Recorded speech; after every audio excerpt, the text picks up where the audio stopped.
ఈ మట్టల ఆదివారానికి ఉన్న ప్రాధాన్యత ఏంటి? ఈ మట్టల ఆదివారానికి ఉన్నటువంటి ప్రాముఖ్యత ఏంటి అనేది మనం ఆలోచన చేస్తే గనుక పరిశుద్ధ గ్రంథంలో నుండి లూకా సువార్త 19వ అధ్యాయము 29వ వచనం నుండి, యెరూషలేముకి 2 కిలోమీటర్ల దూరం ఉన్నటువంటి బేత్పేగే బేతనియా అనే గ్రామం. యేసుక్రీస్తు ప్రభు తన శిష్యులిద్దరిని పిలిచి, మీరు బేత్పేగే బేతనియా అనే గ్రామానికి వెళ్ళి అక్కడ కట్టబడి ఉన్నటువంటి ఒక గాడిద పిల్లను మీరు తోలుకుని రండి అని పంపించినప్పుడు, అక్కడ ఉన్నటువంటి శిష్యులు వెళ్ళి దాన్ని విప్పి దాన్ని తోలుకుని వచ్చే సందర్భంలో యజమాని అడుగుతున్నాడంట, ఎందుకు ఇప్పుతున్నారని అంటే, ఇది ప్రభువుకి కావలసి ఉన్నది అనేది. దేవుని స్తోత్రం. అది తీసుకొచ్చిన తర్వాత వారు దాన్ని చక్కగా అలంకరించి దాన్ని ప్రభు అధిరోహించిన తర్వాత యెరూషలేములోనికి ప్రవేశం చేస్తున్నప్పుడు, ప్రభు పేరట వచ్చు రాజు స్తుతింపబడును గాక అని అక్కడ ఉన్నటువంటి శిష్యులు, ఆ తరువాత శిష్యులతో పాటు అక్కడ ఉన్నటువంటి జనసమూహం అంతా కూడా యేసయ్యకి స్తోత్రాలు చేస్తున్న సందర్భాన్ని మనము ప్రతి సంవత్సరము కూడా మట్టల ఆదివారపు దినాన మనము ధ్యానం చేసుకుంటూ ఉన్నాం. ఈ మట్టల ఆదివారం ఎందుకు ప్రభు ఒక ప్రత్యేకతగా దీన్ని చేస్తూ ఉన్నారు? యేసుక్రీస్తు ప్రభు యెరూషలేము ప్రవేశం చేస్తూ ఉన్నాడు. ఆ యెరూషలేము ప్రవేశానికి ముందుగా సిద్ధపరచబడినటువంటి గాడిదని కానీ గాడిద పిల్లని కానీ ఇదంతా కూడా సిద్ధపరుచుకుని యేసుక్రీస్తు ప్రభు యెరూషలేములోనికి రావడానికి ఇష్టపడుతూ ఉన్నాడు. ఏంటి దీని యొక్క ప్రత్యేకత అనేది మనం ఆలోచిస్తే కనుక, యేసుక్రీస్తు ప్రభు అంతకుముందు ఎప్పుడు యెరూషలేములోకి వెళ్ళలేదా అని అంటే, అంతకుముందు యేసుక్రీస్తు ప్రభు ఈ సందర్భం కాకుండా అంతకుముందు 10 సార్లు యెరూషలేములోకి వెళ్ళినట్టుగా మనకి సువార్త గ్రంథాల్లోనే మనకు కనపడుతుంది. 10 సార్లు యేసుక్రీస్తు ప్రభు యెరూషలేములోనికి వెళ్ళడం, ఆ దేవాలయంలోనికి వెళ్ళడం, ఆ దేవాలయంలో బోధించడం, ఇవన్నీ కూడా ప్రభువు అక్కడ చేస్తూ ఉంటాడు. ఇది 11వ సారి. ఈ 11వ సారి ప్రత్యేకత ఏంటి? ఎందు నిమిత్తం అంతకుముందు ఇలాగ ఆర్భాటంగా ప్రభు వచ్చాడా అంటే, ఆయన ఎక్కడ కూడా ఆర్భాటాలతో ఎప్పుడు రాలా. ప్రభు చూచినటువంటి సందర్భాలు ఆయన జీవితం 33.5 సంవత్సరాల్లో యేసుక్రీస్తు ప్రభు ఆర్భాటంతో ఎక్కడ కూడా కనిపించలే.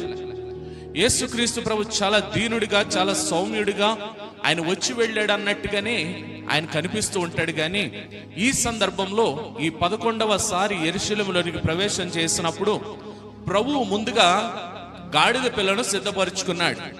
ఆ గాడిద పిల్లను సిద్ధపరుచుకుని ఆ గాడిదని రప్పించుకున్నాడు. ఆ గాడిదని రప్పించుకున్న తర్వాత ఆ గాడిద మీద వస్త్రాలను పరిచి ఆయన వస్తుండగా, యెరూషలేములోనికి వస్తుండగా ఆ మార్గం గుండా అక్కడ వస్త్రాలను పరిచి ఆయన ఆ గాడిదను, ఆ గాడిద మీద ప్రభు అధిరోహించిన దానిని ఆ వస్త్రాల మీద ఆయన నడిపించుకుంటూ లోపలికి ఆహ్వానిస్తూ ఉన్నారు. అంతేకాదు, అక్కడ ఉన్నటువంటి ప్రజలందరూ కూడా ఖర్జూర మట్టలు పట్టుకుని ప్రభు పేరట వచ్చు రాజు స్తుతింపబడును గాక అని ప్రభుకి స్తోత్రాలు తెలియజేస్తూ ఉన్నారు. ఇది మనకి కనపడుతున్నటువంటి సందర్భం. దీనినే మనం ఏమని పాడుతున్నామంటే, హోసన్నా హోసన్నా హోసన్నా అని పాడుతూ ఉన్నాం. హోసన్నా అనగా అర్థం ఏంటి అని అంటే, హోసన్నా అనగా అర్థం ఏంటంటే మమ్మును రక్షించు అని అర్థం. హోసన్నా అన్న అర్థం ఏంటంటే please save me, please save us అంటే మమ్ములను రక్షించు అని అర్థం హోసన్నా అనగా. అక్కడ ఉన్నటువంటి ప్రజల యొక్క చరిత్ర, అక్కడ ఉన్నటువంటి ప్రజల యొక్క భౌతికపరమైన పరిస్థితులు ఎలాగున్నాయి అని అంటే, ఇజ్రాయేలులు అప్పటికే ఆ యొక్క యూదులు వాళ్ళందరూ కూడా ఎలాగన్నారంటే ఒక బానిసత్వ బ్రతుకులు ఉన్నారు. ఇజ్రాయేలు దేశము, యెరూషలేము పట్టణం ఇదంతా కూడా రోమా ప్రభుత్వ స్వాధీనంలో ఉంది. రోమా సామ్రాజ్యపు పరిపాలన ఉంది. రోమా ప్రభుత్వం అక్కడ ఉన్నటువంటి యూదా జనాంగాన్ని కఠినమైన చట్టాలతో, కఠినమైన నిర్ణయాలతో చాలా బానిసలుగా, చాలా బందీలుగా, ఒక క్రూరమైన పరిపాలనలో అక్కడ ఉన్నటువంటి ప్రజలు ఉన్నారు. అంటే వాళ్ళు ఎన్నిక చేయబడినటువంటి వాళ్ళ రాజు కాదు వాళ్ళని పరిపాలిస్తుంది. ఎవరు పరిపాలిస్తున్నారంటే, ఇజ్రాయెల్ మీద దండెత్తి ఇజ్రాయెల్ దేశాన్ని స్వాధీనపరుచుకున్నటువంటి రోమా సామ్రాజ్యం యెరూషలేముని, ఇజ్రాయెల్ ప్రాంతాన్ని అంతటిని కూడా పాలిస్తుంది. ఆ పరిపాలనలో ప్రజలు సంతోషంగా లేరు. ఆ పరిపాలనలో ప్రజలు క్షేమంగా లేరు. ఆ పరిపాలనలో ప్రజలు సంతోష ఆనందాలతో ప్రభువును స్తుతించే పరిస్థితులు లేవు. అప్పటికి ఎవరంటే చక్రవర్తి హేరోది చక్రవర్తి. ఈ హేరోదు చక్రవర్తి పాలనలో యూదా జనాంగం అంతా కూడా కఠినమైనటువంటి పనులతో, కఠినమైనటువంటి శ్రమలతో, కఠినమైనటువంటి శిక్షలకు పాత్రలు అవుతున్నారు వాళ్ళందరూ కూడా. ఆ సమయంలో యేసుక్రీస్తు ప్రభు బాలుడిగా యూదులకు రాజుగా పుట్టాడు. ఆ పుట్టినప్పుడు వీళ్ళందరూ కూడా ఏమనుకున్నారంటే, మన కోసం ఒక రాజు పుట్టాడు, మన కోసం ఒక రాజు వచ్చాడు, ఈ యొక్క రోమ యొక్క పరిపాలన నుండి మనల్ని విడిపిస్తాడు, ఈ రోమ యొక్క కఠినమైన శిక్ష నుండి మనల్ని తప్పిస్తాడు అని అక్కడ ఉన్నటువంటి యెరూషలేము, ఇజ్రాయెల్ దేశంలో ఉన్నటువంటి ప్రజలందరూ కూడా ఎదురు చూస్తూ ఉన్నారు. అయితే అక్కడ ఉన్నటువంటి ప్రజలు అనేక సార్లు యేసుక్రీస్తు బోధన విన్నారు. అక్కడ ఉన్నటువంటి ప్రజలు అనేక సార్లు యేసుక్రీస్తు చేసినటువంటి అద్భుత కార్యాలని కనులారా చూచారు. ఆ ప్రజలందరూ అనుకుంటున్నారు, ఈయనే రాబోయే మెస్సయ్య అని ఆడందరూ కూడా గుర్తించి, అక్కడ ఉన్నటువంటి ప్రజలందరూ కూడా ఈయనే మనం పరిపాలించడానికి వస్తున్నటువంటి రాజు అని గుర్తించి వాళ్ళందరూ ఏం చేస్తున్నారంటే, యేసుక్రీస్తు ప్రభు వస్తున్నప్పుడు ప్రభు పేరట వచ్చు రాజు స్తుతింపబడును గాక, హల్లెలూయా, ప్రభు పేరట వచ్చు రాజు స్తుతింపబడును గాక, పరలోకమందు సమాధానమును, సర్వోన్నతమైన స్థలములలో మహిమయు ఉండును గాక. అంటే వీళ్ళకి ఏం లేదంటే ఆ స్థితిలో సమాధానం లేదు. ఎవరికంటే యెరూషలేము జనాంగానికి. ఎందుకంటే కఠినమైన ప్రభుత్వ పరిపాలనలో ఉన్నారు వాళ్ళు. ఆ పరిపాలనలో వీరు ఎదురు చూస్తున్నటువంటి రాజు యూదులకు రాజుగా పుట్టి ఆయన 33.5 సంవత్సరాల కాలంలో యెరూషలేములోనికి 11వ వస్తున్నప్పుడు వీళ్ళందరూ అనుకుంటున్నారు, మనల్ని పాలించే రాజు, మనం విడిపించే రాజు, మనకి విమోచన కలగజేసే రాజు వస్తున్నాడని వారందరూ కూడా సంతోషంతో, ఆనందంతో ప్రభుని స్తుతిస్తున్నారంట. అక్కడ దేవునికి స్తోత్రం. ఇక్కడ ఉన్నటువంటి ప్రజలందరూ కూడా ఆ రీతిగా ఖర్జూరం మట్టలను పట్టుకుని ప్రభుని ఆహ్వానం పలుకుతున్నారంట. మమ్మల్ని రక్షించేటువంటి రాజు, మమ్మల్ని రక్షించేటువంటి రక్షకుడు యెరూషలేములోనికి వస్తున్నాడు. దీనిని ఏమంటారంటే జయ ప్రవేశము అని అంటారు. యేసుక్రీస్తు ప్రభు యెరూషలేములోనికి జయ ప్రవేశం చేస్తున్నాడు అని అంటారు. ఏంటి జయ ప్రవేశం అని అంటే, ఆయన చూడండి, ఆయన వచ్చే విధానం ఎలాగుందంటే, ఒక రాజు అంటే ఎలా రావాలి? రథం మీద రావాలా. ఒక రాజు రథం మీదకి రావాలి. ఆ రథం మీద వస్తే రాజు యొక్క ఆధిక్యతతో ఆయన వచ్చినట్టు. లేదా ఒక రాజు వస్తే గుర్రం మీద రావాలి. ఒక రాజు గుర్రం మీద వస్తే ఆ గుర్రం మీద వచ్చాడంటే అది దేనికి సంకేతం అంటే పోరాటానికి సంకేతం అది. రాజు గుర్రం మీద వస్తే పోరాటానికి సంకేతం అది. రథం మీద వస్తే పర్యటనకు వచ్చినట్టు, గుర్రం మీద వస్తే పోరాటానికి వచ్చినట్టు. కానీ ఇక్కడ యేసుక్రీస్తు ప్రభు దేని మీద వస్తున్నాడంటే గాడిద మీద వస్తున్నాడు. ఇక్కడ దేవునికి స్తోత్రం. గాడిద దేనికి సాదృశ్యం అంటే సమాధానానికి సాదృశ్యం. హల్లెలూయా. మీకు ఉదాహరణ చూపిస్తాను. సొలొమోను రాజు అయినప్పుడు సొలొమోను పట్టాభిషేకం పొందడానికి దేని మీద వెళ్ళాడు? గాడిద మీద వెళ్ళాడు. నా తండ్రి గాడిద మీద నేను పట్టాభిషేకానికి వెళ్తానని తన తండ్రికి సంబంధించినటువంటి గాడిద మీద ఆయన పట్టాభిషేకానికి వెళ్ళాడు. ఆయన అంటే గాడిద దేనికి సాదృశ్యం అంటే సమాధానానికి సాదృశ్యం. ఇక్కడ యేసుక్రీస్తు ప్రభు గాడిద మీద వస్తున్నాడు. ఆ గాడిద అలంకరించబడింది. ఇక్కడ ప్రశ్న, గాడిద పిల్ల. గాడిద పిల్ల మీద వస్తున్నాడు. ఆ గాడిద పిల్ల మీద ఎలా వస్తున్నాడంటే గాడిద అలంకరించబడింది. ఆ అలంకరించబడినటువంటి గాడిద మీద యేసయ్య కూర్చుని ఉన్నాడంట. ఇప్పుడు యేసయ్య ఎవరంటే వాళ్ళ భావన, మమ్మల్ని విడిపించడానికి వస్తున్నటువంటి యూదుల రాజు వాళ్ళ భావన. మొదటి శిష్యులు ప్రారంభించారు, ప్రభు పేరిట వస్తున్నటువంటి రాజు, దేవుని పేరిట వస్తున్నటువంటి రాజు అని శిష్యులు ఎప్పుడైతే తమ వస్త్రాలు పరచడం ప్రారంభించారో, ఎప్పుడైతే ఖర్జూరం పట్టుకుని స్తుతించడం ప్రారంభించారో, అక్కడున్న ప్రజలందరూ కూడా వారితో ఏకీభవించారంట. దేవుని స్తోత్రం. ఎందుకండి ఈయన గాడిదను ఎన్నుకోవడానికి గల కారణం అని అంటే, జాతకునండి, ఈ యెరూషలేము జయ ప్రవేశం ప్రవచనాత్మకమైనది. ఈ యెరూషలేము ప్రవేశం ప్రవచనాత్మకంగా ప్రభు జరిగిస్తూ ఉన్నాడు. ఇది రక్షణను గూర్చినదనే కాదు, ఈ ప్రవచన రీతిగా ప్రభు దీన్ని చూపిస్తున్నాడు. మొదటగా ఎందుకు ఇక్కడ ఆహ్వానం, ఇక్కడ ఎందుకు ప్రభు ఆ యొక్క ప్రవేశం చేస్తున్నాడు అనేది గమనిస్తే ఇది ఒక గ్రాండ్ వెల్కమ్. హల్లెలూయా. యేసయ్యకి గ్రాండ్ వెల్కమ్, చాలా ఘనమైన స్వాగతాన్ని పలుకుతున్నారు. ఎందుకంటే ఇప్పుడు యెరూషలేములోకి వచ్చిన తర్వాత ఆ యెరూషలేములో ఆహ్వానించిన నాటి నుండే ఆయన శ్రమలు ప్రారంభమైనవి. ఏ శ్రమలంటే సిలువను గూర్చిన శ్రమలు, ఏ శ్రమలంటే రక్షణను గూర్చినటువంటి శ్రమలు, ఏ శ్రమలంటే దేవుడు తనకు అప్పగించినటువంటి పనిని సమాప్తి చేయడానికి ఆయన ఇప్పుడు ఘనమైనటువంటి ఆహ్వానంతో పట్టణంలోనికి వెళుతున్నాడు. ఆయన దేవునికి స్తోత్రం. ఇది ప్రారంభం. సిలువ మరణానికి, దేవుడు నిర్దేశించిన రక్షణ ప్రణాళికకి, సర్వ మానవాళి యొక్క పాపము నుండి విడిపించి వారిని పరిశుద్ధులుగాను నీతిమంతులుగాను నిష్కల్మషులుగాను చేయడానికి ఈ దినము ప్రభు ప్రవేశిస్తున్నాడే, అది ప్రారంభము, ఆరంభము. చూడండి, మనం ఏదైనా ఒక కార్యక్రమం ప్రారంభించినప్పుడు దానికి ఒక ప్రార్థన పూర్వకంగా ప్రార్థిస్తాం. ఆ ప్రార్థించి ఏం చేస్తామంటే జరగబోయే కార్యక్రమం అంతా కూడా నీకు మహింకరంగా జరిగించని ప్రార్థన చేస్తాం.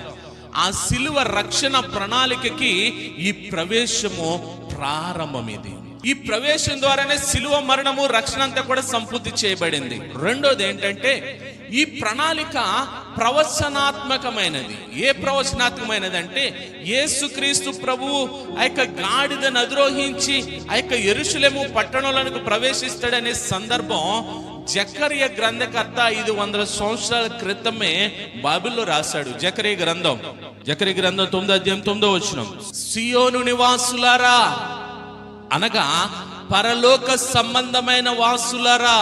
ఎవరు పరలోక సంబంధులు? మనల్ని గురించి మాట్లాడుతున్నాడు. ఏమని మాట్లాడుతున్నాడు? మరొకసారి చదవండి మాట. బహుగా సంతోషించుడి యెరూషలేము నివాసులారా, ఉల్లాసముగా ఉండుడి. హల్లెలూయా. బహుగా సంతోషించమంటున్నాడు, ఉల్లాసంగా ఉండమంటున్నాడు. ఎవరిని అంటున్నాడంటే ఆ యెరూషలేము పట్టణస్తులని, పరలోకపు వాసులైనటువంటి మనల్ని. ఎందుకంటే ఆ యెరూషలేము పట్టణము చెప్పాను, ఆ ఇజ్రాయెల్ దేశము అప్పటికి రోమా ప్రభుత్వ బందీలుగా ఉండి వాళ్ళ జీవితాల్లో సంతోషం లేదు, సమాధానం లేదు, ఆనందం లేదు, శ్రమలను చూస్తున్నారు, కష్టాలను చూస్తున్నారు. ఇవన్నీ పరిస్థితుల్లో వాళ్ళకి ఒక ప్రవచనాన్ని దేవుడు విడుదల చేస్తున్నాడు. సియోను వాసులారా బహుగా సంతోషించుడి, యెరూషలేము పట్టణస్తులారా ఉల్లాసముగా ఉండుడి. ఎవరైనా రాజు అన్నారు కానీ నా రాజు అని ఒక్కడు అనలేకపోయారండి. ఏడు నా టైటిల్ అదే, జీసస్ ఈజ్ కింగ్. ఆయనే రాజు, ఈ లోకంలో ఇంకెవరు లేరు. ఆయన ఒక్కడే రాజులకు రాజు. హల్లెలూయా.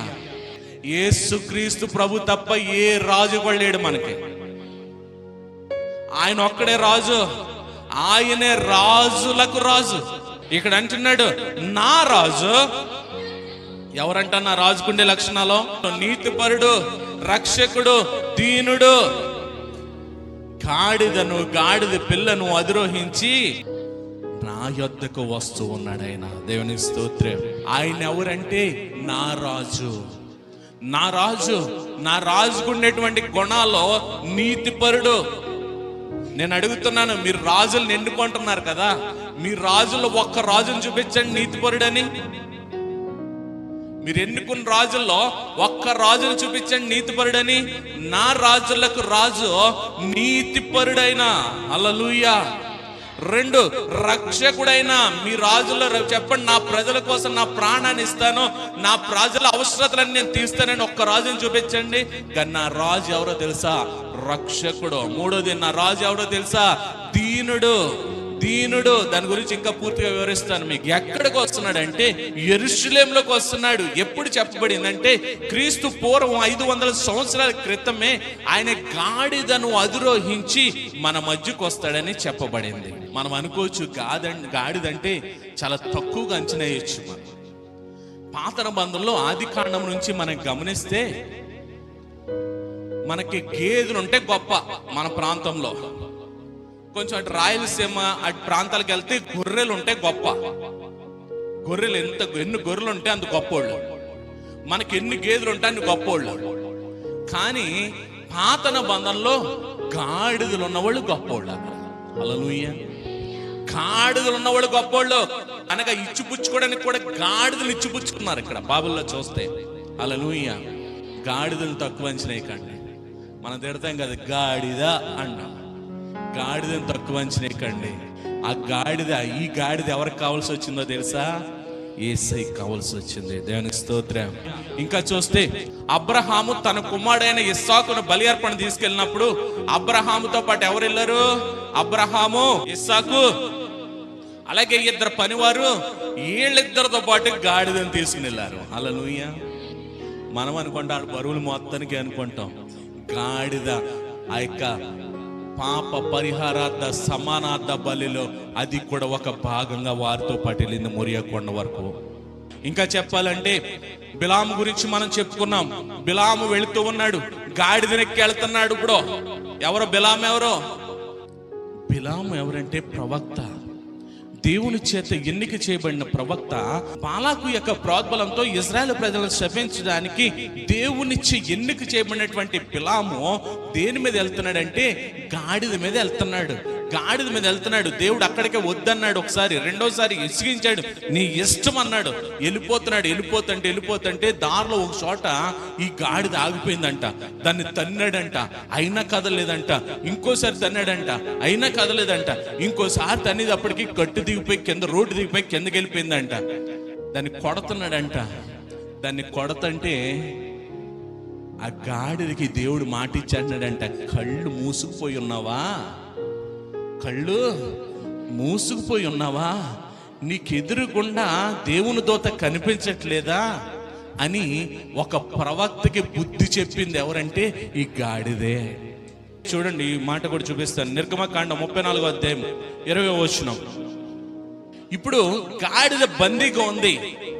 గాడిద బందీగా ఉంటేనంట గొర్రె పిల్లనిచ్చి ఆ బందీగా ఉన్నటువంటి గాడిదని విడిపించాలంట. హల్లెలూయా. ఎక్కడుంది అది? ధర్మశాస్త్రంలో ఉంది.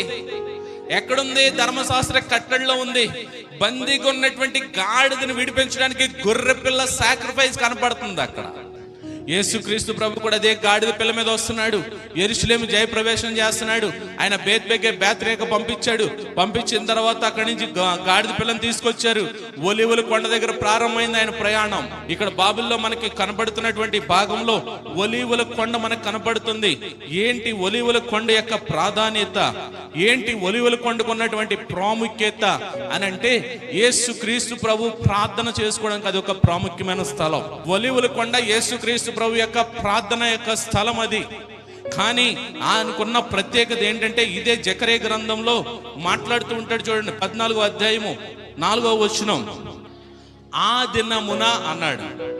ఏ దినమున అనగా ఎందుకు చెప్తున్నానంటే జాతికునాల, యేసుక్రీస్తు ప్రభు ఒలీవల కొండ దగ్గర నుంచి ఎందుకు ప్రారంభమయ్యాడంటే, యేసుక్రీస్తు ప్రభు ఒలీవల కొండ దగ్గర నుంచి సిలువ యాత్ర ఎందుకు ఆ ప్రణాళిక సిద్ధపరిచాడంటే, యేసుక్రీస్తు ప్రభు రెండవ రాకడలో రాబోతున్నప్పుడు, మరొకసారి చెప్తున్నాను, యేసుక్రీస్తు ప్రభువు రెండవ రాకడలో వస్తున్నప్పుడు ఆయన ఎక్కడ పాదం పెడతాడంటే ఇదే ఒలీవల కొండ మీద పాదం పెడతాడు ఆయన. అందుకని అంటున్నాడు, చదవండి ఆ మాట.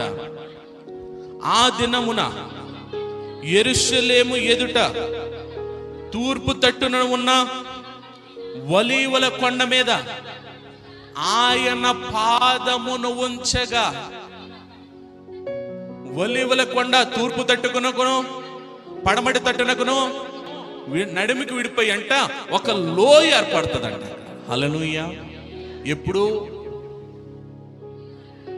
యేసుక్రీస్తు ప్రభువు రెండవ రాకడలో ఈ భూమి మీదకి వచ్చినప్పుడు ఆయన పాదాన్ని ఎక్కడ మోపుతాడంటే ఒలీవల కొండ మీదే మోపుతాడు ఆయన. హల్లెలూయా. ఆయన ఆరోహణమైంది కూడా ఒలీవల కొండే. ఆయన వెళ్ళి మరలా రాబోతున్నది కూడా ఒలీవల కొండే.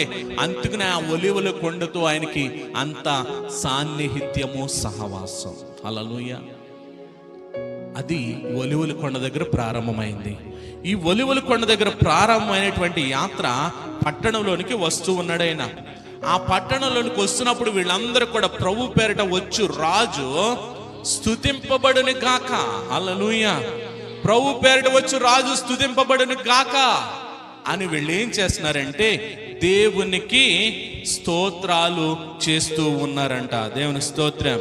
దేవునికి స్తోత్రాలు చేస్తున్నారు, దేవుని ఆరాధన చేస్తున్నారు, దేవుని మహిమపరుస్తున్నారు, దేవుని కీర్తిస్తూ ఉన్నారు. ఇక్కడ చూడండి, రండి, జకర్యా గ్రంథం 9వ అధ్యాయంలో ఈ రాజుకు ఉండేటువంటి లక్షణాలని చెబుతూ ఉన్నాడు. ఏంటి రాజుకు ఉండేటువంటి లక్షణాలు అనేది మనం చూస్తే గనుక, ఆ రాజుకుండే లక్షణం నీతిపరుడు.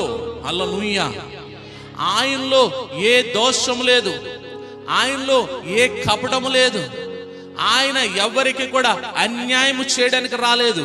ఆ రాజు 33.5 సంవత్సరాల జీవిత కాలంలో ఈ పాప లోకంలో ఉన్నాడు, కానీ పాప మాలిన్యం అంటకుండా పరిశుద్ధుడిగానే ఆయన జీవించాడు.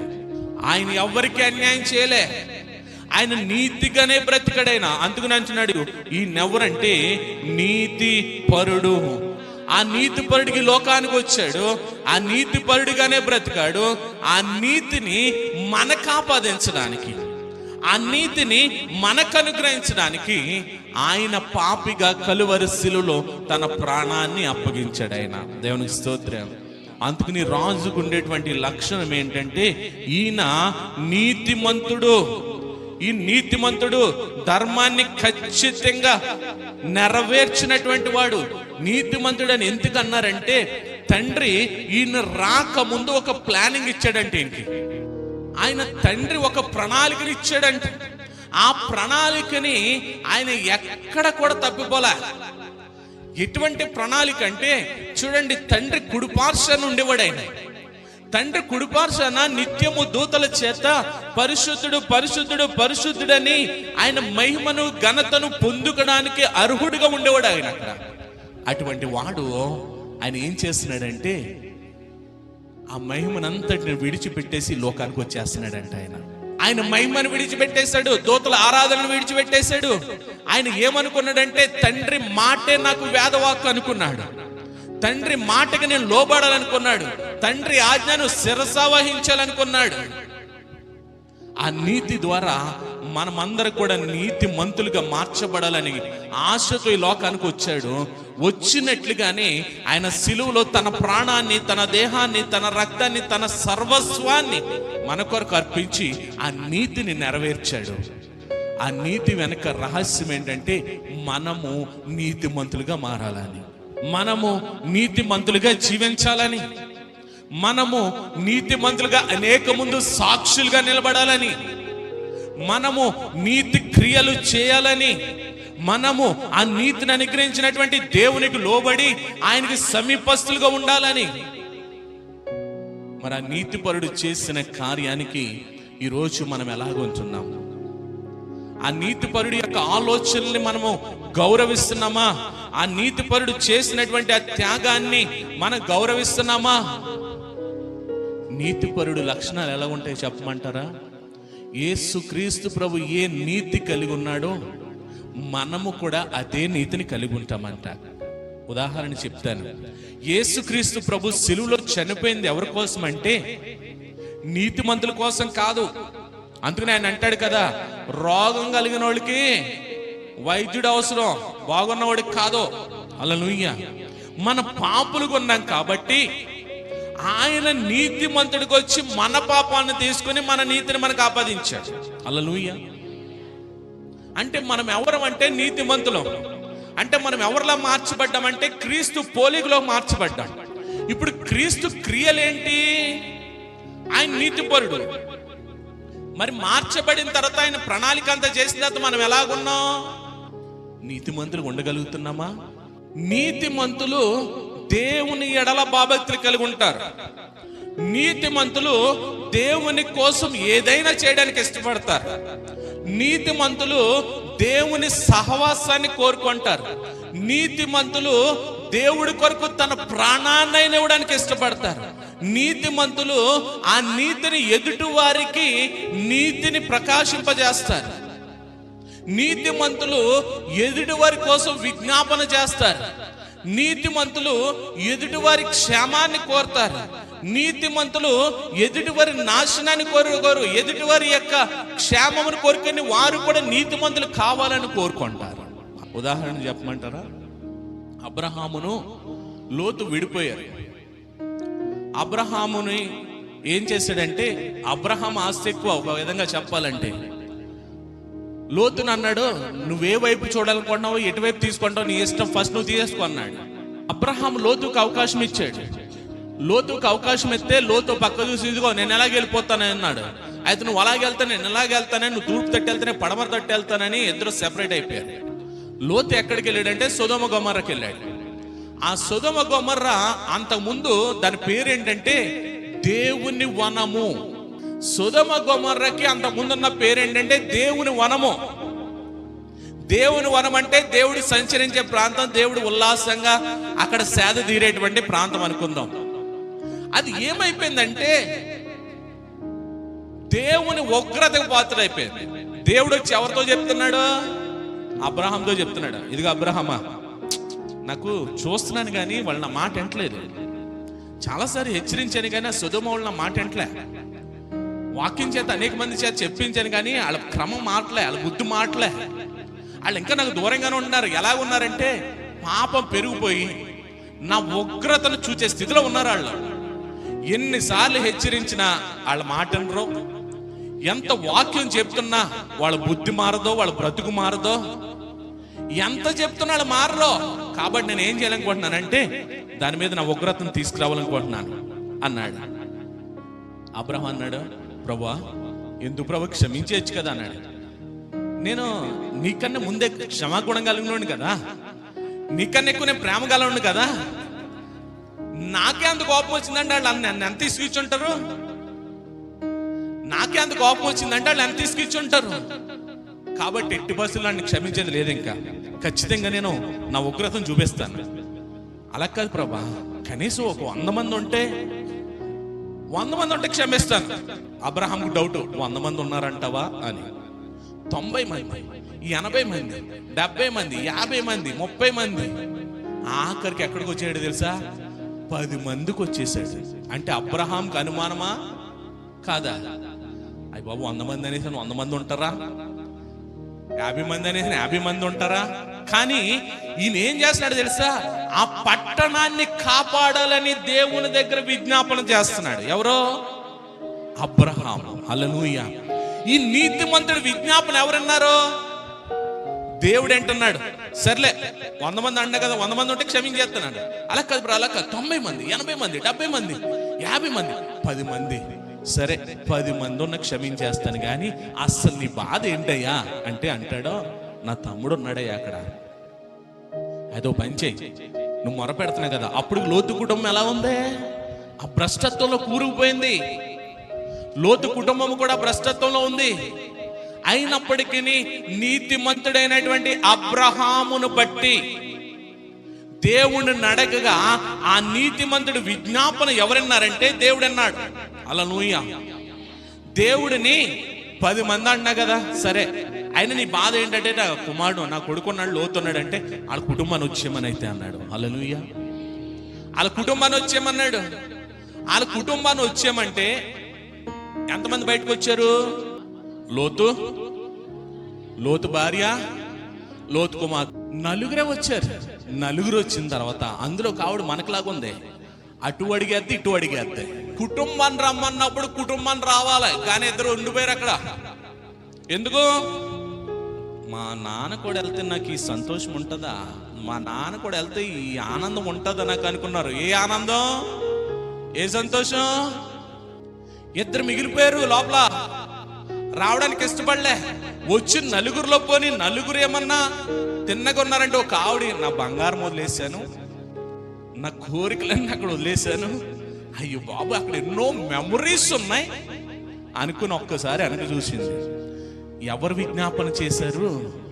నీతిమంతుడైన అబ్రహాము విజ్ఞాపన చేస్తే దేవుడు నీతిమంతుని యొక్క ప్రార్థనను ఆలకించి తన కుటుంబాన్ని రక్షించాలంటే 4 దాన్ని యాక్సెప్ట్ చేసి బయటకు వచ్చారు. ఆ బయటకు వచ్చిన ఒక ఆవిడ మరలా వెనుదిరిగి చూడడంతో 3 మాత్రమే రక్షించబడ్డారు. లోతు గొప్పతనమా? ఒక నీతిమంతుడు వారి కొరకు ఆ నీతిమంతుడు చేసినటువంటి విజ్ఞాపన వారిని రక్షించింది. ఇక్కడ మన దేవుడు, మన రాజు ఎవరంటే నీతిమంతుడు. హల్లెలూయా. మన రాజు నీతిమంతుడు కలిగి ఉన్నప్పుడు మనం ఎలాగుంటాం? నీతిమంతుడిగానే ఉండాలా. మన రాజు నీతిమంతుడైనప్పుడు మన నీతిమంతుడిగానే ఉండాలి. మన రాజు చక్కని పరిపాలిస్తున్నప్పుడు మనం సంతోషంగానే ఉండాలి. మన రాజు పరిశుద్ధుడైనప్పుడు మనం పరిశుద్ధంగానే ఉండాలి. మన రాజు పవిత్రుడైనప్పుడు, నిష్కల్మషుడైనప్పుడు మనము కూడా నిష్కల్మషులుగా పవిత్రులుగానే ఉండాలి. ఒకవేళ మనము అలా లేము అని అంటే మన రాజుని మనము అంగీకరించలేదు. మన రాజుని మనం అంగీకరించలే. ఆయన ఇంకెంత నీతిమంతుడు అంటే చూడండి, ఆయన మేఘం మీద రావాలి. ఆయన మహిమ మేఘం మీద మొదటి రాకడలో బాలుడిగా పుట్టాడు. ఇక్కడ ఆయన గాడిద మీద వెళ్తున్నాడు. ఇక్కడ గాడిద మీద యెరూషలేము జయప్రవేశం చేస్తున్నాడు. కానీ రేపొద్దున వచ్చినప్పుడు ఎలా వస్తాడో తెలుసా? మహిమ మేఘం మీద వస్తాడు ఆయన. దేవునికి స్తోత్రం. హల్లెలూయా. ఇక్కడ శిష్యులు ఉన్నారు, జనాంగం ఉన్నారు. రేపొద్దున ఆయన వచ్చినప్పుడు ఎలా వస్తాడో తెలుసా? ఆ నీతిమంతుడు కూడా మహాదేవదూతలు వస్తాయంట. హల్లెలూయా. ఇక్కడ ఆయన మామూలు వస్త్రంతో వస్తున్నాడు, నార్మల్ వస్త్రంతో వస్తున్నాడు గాడిదనెక్కి. కానీ రేపు వచ్చినప్పుడు ధవళమైన వస్త్రముతో తళతళ మెరిసేటువంటి ఆ యొక్క రక్త వర్ణపు వస్త్రముతో ఆయన సింహాసనాసనుడిగా మధ్యాకాశానికి వస్తాడంట ఆయన. ఆ రాజుకున్న లక్షణాలు అవ్వండి. ఆ రాజు నీతిపరుడు. ఆ రాజు నీతిపరుడైనప్పుడు తన ప్రజలు కూడా ఎలా ఉండాలంటే నీతిగానే ఉండాలా. ఆ రాజు పవిత్రుడు. తన ప్రజలు ఎలా ఉండాలంటే పవిత్రుడిగానే ఉండాలా. ఆ రాజు నిష్కల్మషుడు. ఆ రాజు నిష్కల్మషుడు అయినప్పుడు తన ప్రజలు ఎలా ఉండాలంటే నిష్కల్మషంగానే ఉండాలా. కానీ మనం ఎలాగ ఉంచున్నాం ఈ రోజున? ఒక నీతిమంతుడంటే అబ్రహాము మనకు కనపడతాడు. ఒక నీతిమంతుడంటే ఒక యోబు మనకు కనపడతాడు. మనం ఏం చేయాలంటే ఒక నీతిమంతుడు అనేక మందికి సాక్షిగా మనం కనపడాలి. ఎందుకంటే మన రాజు నీతిమంతుడు కాబట్టి. హల్లెలూయా. రెండోది మన రాజు ఎవరంటే రక్షకుడు. దేవునికి స్తోత్రం. మన రాజు రక్షకుడు. ఆయన ఏ విధంగా రక్షకుడు అంటే నిత్యము దూతల చేత ఆరాధించబడుతున్నటువంటి క్రీస్తు ప్రభు అంట తన మహిమను విడిచిపెట్టి మానవ శరీరాన్ని ధరించుకొని ఈ లోకానికి దిగొచ్చి ఆయన దాసుడిగా మారి రిక్తుడైపోయాడంట ఆయన. ఎందుకనంటే ఆయన మనల్ని రక్షించాలని. ఆ రక్షించడం కోసమే ఆయన ఎన్ని చోట్ల తిప్పినా సరే మౌనం వహించాడు. కానీ ఆయన తిరిగి సమాధానం చెప్పలా. ఆ రక్షణ ఇవ్వడానికి ఎన్ని గాయాలైనా పొందడానికి ఇష్టపడ్డాడు. కానీ ఆయన గాయాలను అడ్డుకోలే. ఆయన రక్షణ ఇవ్వడానికి సిలువను ఎక్కడైనా కానీ ఇష్టపడ్డాడు. కానీ దానిని వ్యతిరేకించలా. హల్లెలూయా. హల్లెలూయా. ఎందుకంటే కారణం ఆయన మనల్ని రక్షించుకోవడానికి ఈ లోకానికి వచ్చాడు. ఆయన మనల్ని రక్షించుకోవడానికే మన మధ్యకు వచ్చాడు. ఆ రక్షించడానికే మనందరి నిమిత్తమైన కలువరి శిలువలో తన ప్రాణాన్ని అప్పగించాడు. ఆ రక్షణ ఇవ్వడానికే ఆయన సమస్తాన్ని కూడా విడిచిపెట్టి ఆయన రిక్తుడిగా దాసుడిగా మారిపోయాడు. ఆ రక్షణ ఇవ్వడానికి యేసుక్రీస్తు ప్రభు యెరూషలేములోకి వచ్చిన తర్వాత, ఈ యెరూషలేములో ఆ జయప్రవేశం చేసిన తర్వాత ఎక్కడికి వస్తాడంటే అలా వస్తూ యెరూషలేము దేవాలయం దగ్గరికి వెళ్తాడు ఆయన. ఆ యెరూషలేము దేవాలయంలోకి వెళ్ళేసరికి అప్పుడు ఆ యెరూషలేము దేవాలయం ఎలా ఉంటుందంటే లూకా సువార్త 19వ అధ్యాయం 41వ వచనం. యేసుక్రీస్తు ప్రభు యెరూషలేము దేవాలయం దగ్గరికి వచ్చాడు. ఆ యెరూషలేము దేవాలయానికి ఉన్న మరొక పేరు ఏంటంటే శృంగారం అను దేవాలయం. చాలా సుందరంగా అలంకరించబడిన దేవాలయం, కనులకి చాలా అట్రాక్టివ్గా ఉండేటువంటి దేవాలయం. అక్కడున్న ప్రజలందరూ చాలా చక్కని దేవాలయం అనుకుంటుంటే ఆయన ఏం చేశాడో తెలుసా? ఆ లోపలికి వచ్చి చూడండి, ఒకసారి నేను చదువుతున్నాను వినండి. ఆయన పట్టణమునకు సమీపించినప్పుడు ఆ దేవాలయమును చూచి దాని విషయమై ఏడ్చాడంట. ఎవరు? యేసుక్రీస్తు ప్రభు ఆ యెరూషలేము జయప్రవేశం చేస్తున్నప్పుడు ఆ దేవాలయమును చూచి ఏడుస్తూ ఉన్నాడంటే. ఎందుకు ఏడుస్తున్నాడో? పాడైపోయిందనా? కాదు, అది చాలా సుందరంగా అలంకరించబడింది, చాలా అలంకార రూపంగా ఉంది, చాలా అందంగా ఉంది. వచ్చిన వారందరూ కూడా టూరిస్టులు ఈ రోజు కూడా భారతదేశం నుంచి కానీ ప్రపంచ దేశాల వాళ్ళు యెరూషలేము వెళ్ళినప్పుడు ఖచ్చితంగా దేవాలయ గోడను దర్శించుకుని వస్తారు. ఇది హేరోదు కాలంలో కట్టబడినటువంటి దేవాలయం ఇది. అప్పుడు చక్రవర్తిగా యేసుక్రీస్తు ప్రభు పుట్టినప్పటికీ చక్రవర్తిగా ఉన్నటువంటి హేరోదు కట్టినటువంటి దేవాలయం ఇది. చాలా అందంగా కట్టాడు. ఎలా కట్టాడంటే ఇటికి మధ్యన బంగారాన్ని వేసి కట్టాడు, దగదగ మెరిసిపోయేటట్టు కట్టాడు. అటువంటి దేవాలయాన్ని చూచి ప్రభువు ఏడుస్తూ ఉన్నాడంట. ఏడుస్తూ అంటున్నాడు, ఏమనంటే నీవును ఈ నీ దినమందైనను సమాధానమైన సంగతులు తెలుసుకొనిన ఎడల నీకెంతో మేలు, కానీ ఇప్పుడు నీ కన్నులు మరుగు చేయబడి ఉన్నవి. ఆ మందిరం గురించి మాట్లాడుతున్నాడు. ఇప్పుడైనా నువ్వు కళ్ళు తెరిచి సమాధానకరమైన నువ్వు ఉంటే నీకు అది మేలు, కానీ నీ కళ్ళు మూసుకుపోయి ఉన్నాయి అని అంటున్నాడు. ప్రభువు నిన్ను దర్శించు కాలము నువ్వు ఎరుగకుంటివి కనుక నీ శత్రువులు నిన్ను చుట్టూ గట్టి ముట్టడి వేసి అన్ని ప్రక్కలకు నిన్ను అరికట్టి నీలోనున్న నీ పిల్లలతో కూడా నిన్ను నేల కలిపి నీలో రాతి మీద రాయి నిలిచి ఉండని నివ్వని దినములు వచ్చునని చెప్పాను. యేసుక్రీస్తు ప్రభు చివరి దినాల్లో చెబుతున్నటువంటి ఈ ప్రవచనం దేవాలయం చూచి ఏడ్చాడు. కానీ ఆ దేవాలయం ఎలా ఉందంటే దేవునికి మహిమకరంగా లేదంట. ఆ దేవాలయం దేవుని మహిమపరిచే స్థితిలో లేదంట. ఆ దేవాలయం దేవుడు నివాస యోగ్యంగా లేదంట. ఆ దేవాలయము దేవుడు మా దేవాలయంలో ఆరాధనకు యోగ్యుడిగా లేడంట. ఆ దేవాలయంలో అటువంటి స్థితిలో ఉన్న దేవాలయాన్ని చూచి ప్రభువు ఏడుస్తూ ఉన్నాడు. ఏడుస్తూ అంటున్నాడు, నీ మీద రాతి అయినా రాయి అయినా నువ్వు నిలవబడినటువంటి దినాలు వస్తున్నాయి. అది ఎప్పుడు జరిగిందంటే హేరోదు కట్టినటువంటి దేవాలయము బంగారంతో కట్టాడు. ఎటకి మధ్యన బంగారపు పూతలు వేసి బంగారం వేసి కట్టాడు. మన సిమెంట్ వేస్తాం కదా, అలా బంగారం వేసి బంగారు పొదుగుతో కట్టాడు ఆ దేవాలయాన్ని. క్రీస్తు శకం 70వ సంవత్సరంలో రోమా సామ్రాజ్యపు చక్రవర్తి అయిన టైటస్ అనే రాజు ఏం చేశాడంటే ఆ దేవాలయాన్ని కూలగొట్టేశాడు. ఎందుకంటే దానిలో ఉన్న బంగారాన్ని అంతటిని దోచుకుని వెళ్ళడానికి అక్కడున్న ప్రజలు రాజు అవకాశం ఇచ్చినప్పుడే ఆ దేవాలయాన్ని అంతటిని పడగొట్టేశారు. యేసుక్రీస్తు ప్రభు చివరి దినముల్లో చెబుతున్న ఈ ప్రవచనం క్రీస్తు శకం 70 అనగా ఇంచుమించు 64 సంవత్సరాలకి 65 సంవత్సరాలకి ఆ ప్రవచనం నెరవేరింది. ఈ రోజు కూడా దేవాలయం కట్టబడలా, ఈ రోజు కూడా ఒంటిగోడే ఉంటది. కారణం ఏంటంటే క్రీస్తు శకం 70లో కూలబెట్టబడినటువంటి ఆ దేవాలయ స్థితిని యేసుక్రీస్తు ప్రభు ఇక్కడ మాట్లాడుతున్నాడు. ఎందుకు మాట్లాడుతున్నాడు అంటే ఆ స్థితి చెప్తున్నాడు. చూడండి కింద, ఈయన దేవాలయంలో ప్రవేశించి అందులో విక్రములు చేయవారితో నా మందిరము ప్రార్థనా మందిరము అని వ్రాయబడి ఉన్నది, అయితే మీరు దానిని దొంగల గుహగా చేసిద్రని చెప్పి వారిని వెళ్ళగొట్ట ఆరంభించాను. దేవుని స్తోత్రం. ఇందులో లూకా సువార్తికుడు చాలా సింపుల్ గా రాశాడు. మత్తయి సువార్త, మార్కు సువార్త, యోహాను సువార్తలో కూడా ఎలా ఉంటదంటే ఆయన చాలా కోపంతో ఉంటాడు. ఆయన చాలా రౌద్రంతో వస్తాడు. ఆయన నా మందిరాన్ని ఎలా పాడు చేస్తారా, నా మందిరాన్ని మీరు వ్యాపారపుటిలుగా మారుస్తారా అని అక్కడున్న వాటిని అన్నిటిని విసిరేస్తాడు. యేసుక్రీస్తు ప్రభుకి కోపంగా చూచిన సన్నివేశాలు ఏమైనా ఉన్నాయంటే ఆయన 33.5 సంవత్సరాల మానవ శరీరంతో ఉన్న జీవిత కాలంలో ఆ ఒక్క సందర్భమే. ఎందుకంటే ఆయన మందిరాన్ని పాడు చేస్తున్నారు, ఆయన నివాస యోగ్యమైన దానిని పాడు చేస్తున్నారు.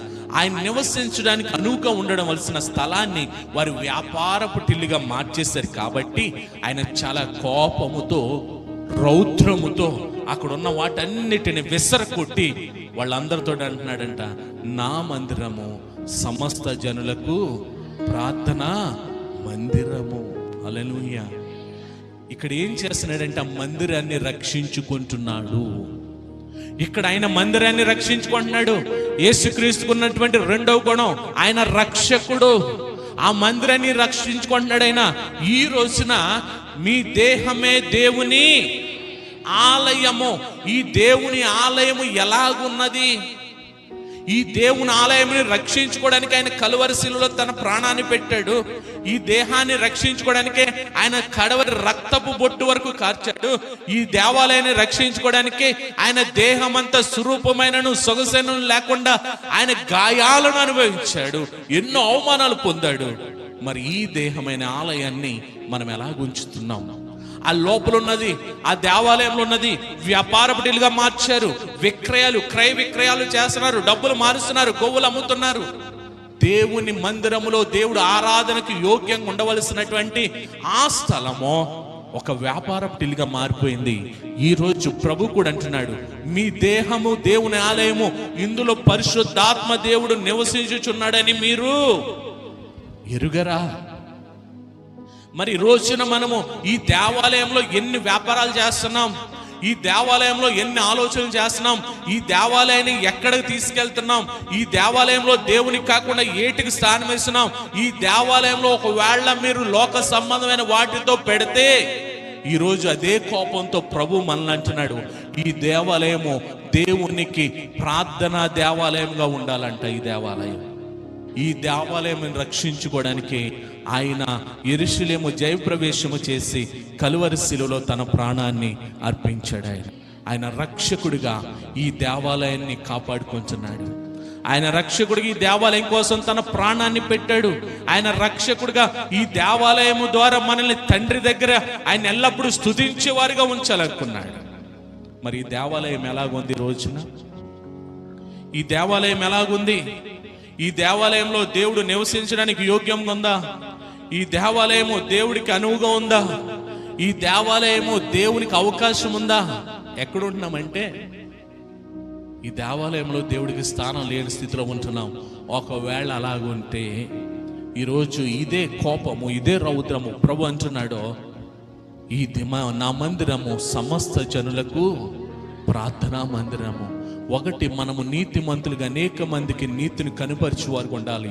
రెండు, ఈ దేవాలయం ద్వారా ఎల్లప్పుడూ దేవునికి మహిమకరంగా మనము జీవించాలి. హల్లెలూయా, హల్లెలూయా. మూడోది ఏమంటున్నాడంటే ఆయన దీనుడు. ఆయన దీనుడు అంటే ఆయన మొదటి నుంచి కూడా దీనుడేనా? తండ్రితో పాటు సమానంగా ఉన్నవాడు. తండ్రి కూడా తన ఆలోచనలను తన కుమారుడితో పరిశుద్ధాత్మతో పంచుకున్నవాడు. తండ్రితో పాటు తన కుడిపార్శ్వ నుండి నిత్యం అక్కడ పరలోకంలో దూతల చేత పరిశుద్ధుడు పరిశుద్ధుడు పరిశుడని మహిమను పొందుతున్నవాడు. ఆయన బలవంతుడైన దేవుడు, ఆశ్చర్యకరుడైనటువంటి దేవుడు, ఆయన మహిమా ప్రభావం కలిగినటువంటి దేవుడు, ఆయన ఉన్నతుడైనటువంటి దేవుడు, సర్వోన్నతుడైన దేవుడు, సర్వశక్తిమంతుడైనటువంటి దేవుడు. ఆయన ఎంత దీనుడైపోయాడంటే ఒక మామూలు మట్టి శరీరముతో ఎలాగైతే మానవుడు ఉంటాడో ఆ రూపములోనికి దిగిపోయాడంట. ఆయన అంత దీనత్వం కలిగి ఉన్నాడు.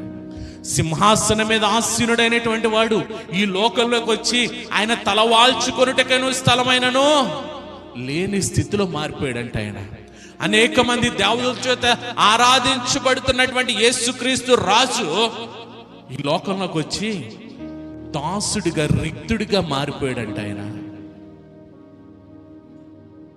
ఆయన ఆశీర్వదిస్తే ఆశీర్వదించబడిన వారం మనం, ఆయన దీవిస్తే దీవించబడిన వారం మనం, ఆయన శక్తినిస్తే శక్తిని పొందుకున్న వారం మనం ఎలా గర్విస్తామో తెలుసా?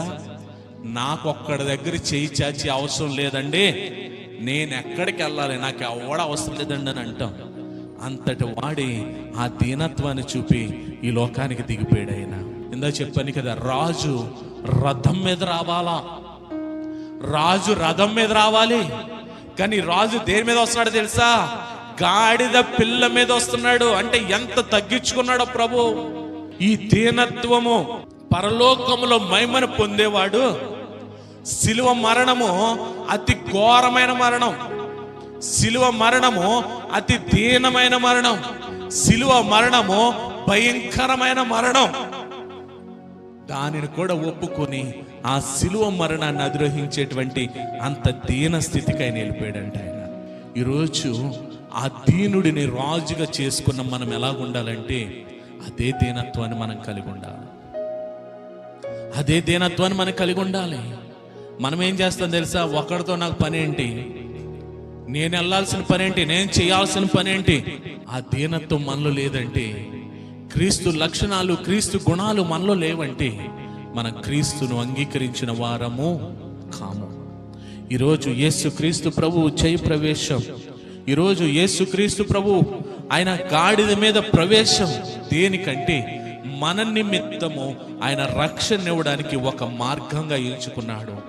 2, ఆ యెరూషలేము జయ ప్రవేశం, ఆ గాడిద మీద ప్రయాణం, ఆ ఒలీవల కొండ నుంచి ప్రారంభం దేనికంటే క్రీస్తు 2వ రాకడకి సాదృశ్యంగానే ఈరోజు జరుగుతున్న ఈ సందర్భం ఇది.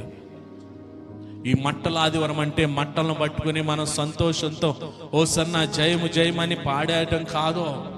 హోసన్నా అంటే మమ్మల్ని రక్షించు, మమ్మల్ని కాపాడు, మమ్మల్ని రక్షించు, మమ్మల్ని కాపాడు. ఇందా మనం చదువు 118వ సంకీర్తనలో 25 యెహోవా దయచేసి నన్ను రక్షించుము, యెహోవా దయచేసి అభివృద్ధి కలిగించుము. ఇది హోసన్నా అంటే. గ్రీకు బైబిల్లో రక్షించుమన్నక్కడ హోసన్నాను వాడతాడు. అది హోసియానా. మమ్మల్ని రక్షించు, మమ్మల్ని రక్షించు, మమ్మల్ని రక్షించని అక్కడ వేడుకుంటున్నారు అక్కడ ఉన్నటువంటి ప్రజలు. ఎలా అంటే ఆయన రాజుగా అంగీకరించి, యేసుక్రీస్తు ప్రభువే రాజులకు రాజుగా, యేసుక్రీస్తు ప్రభువే యుగయుగాలను ఏలేటువంటి రాజుగా, యేసుక్రీస్తు ప్రభువే సజీవుడైన రారాజుగా వారు ఊహించుకొని ఆయనకి స్తోత్ర గీతాలు పాడుతున్నారు. అక్కడ ఆయనకి స్తోత్ర గీతాలు పాడుతున్నారు. ఈ రోజున మనం ఎలాగ ఆరాధన చేస్తున్నాం, మనం ఎలాగ స్తోత్రాలు చెప్తున్నాం, ఎలా స్తుతిస్తున్నాం, ఆయనకి ఎలా మహిమను తెలియజేస్తున్నాం. మనం మాకు వద్దండి ఆ రక్షణ అవసరం లేదండి, మాకుందండి శక్తి, మాకుందండి బలం, మేము బ్రతికేయగలమండి. అది మన ఓవర్ కాన్ఫిడెన్స్. మనలో ఏం లేదంటే దీనత్వం లేదు. ఆరాధన టయానికి రాలేకపోతున్నారు, ఆరాధించడానికి రాలేకపోతున్నారు. ఇక్కడ అదే అంటున్నారు చూడండి, శిష్యులు ఏమంటారంటే, మన లూకా సువార్త 19వ అధ్యాయం, తాము చూచి అద్భుతాలన్నింటినీ సమూహంతో దేవుని స్తోత్రము చేసారి.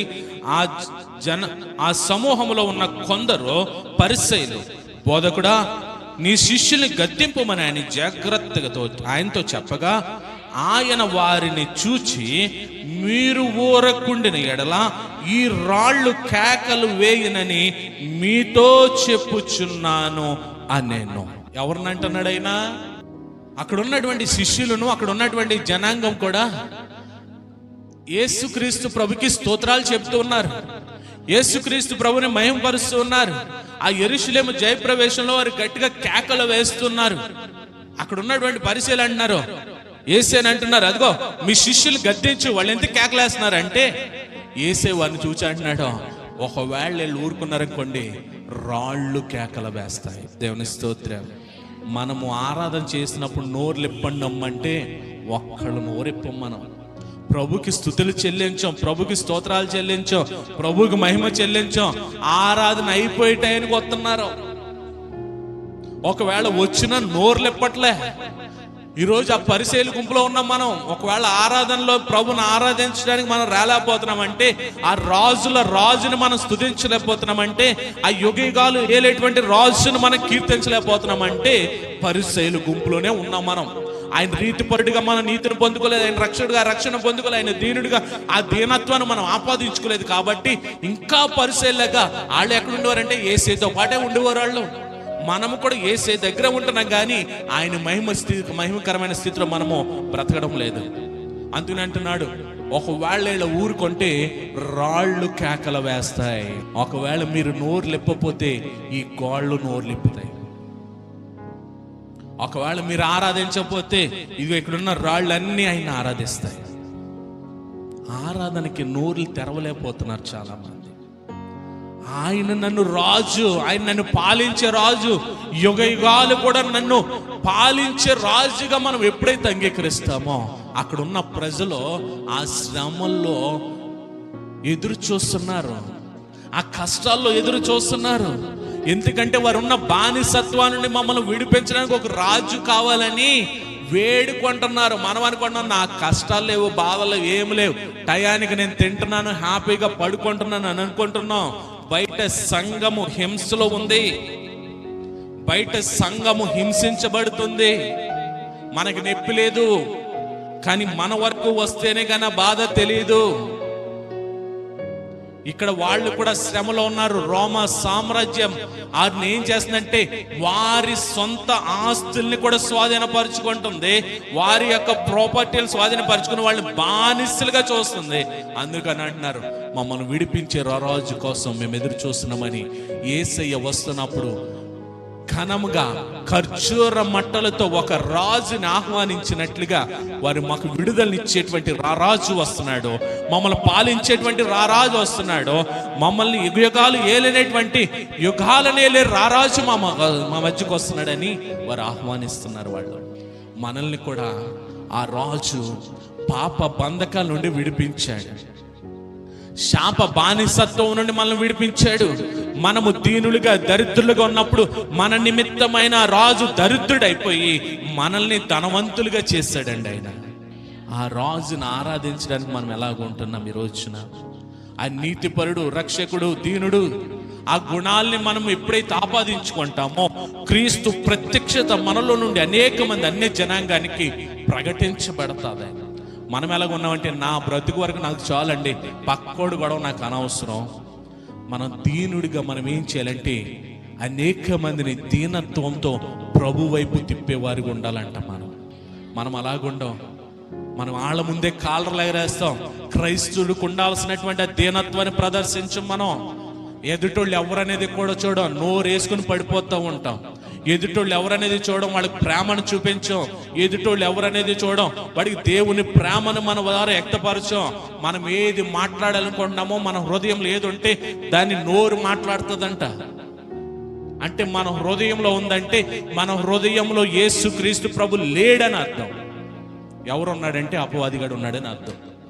ఆయన మనల్ని విడిపించడానికి ఆల్రెడీ ఆయన రాజుగా వచ్చి తన ప్రాణాన్ని అర్పించాడు.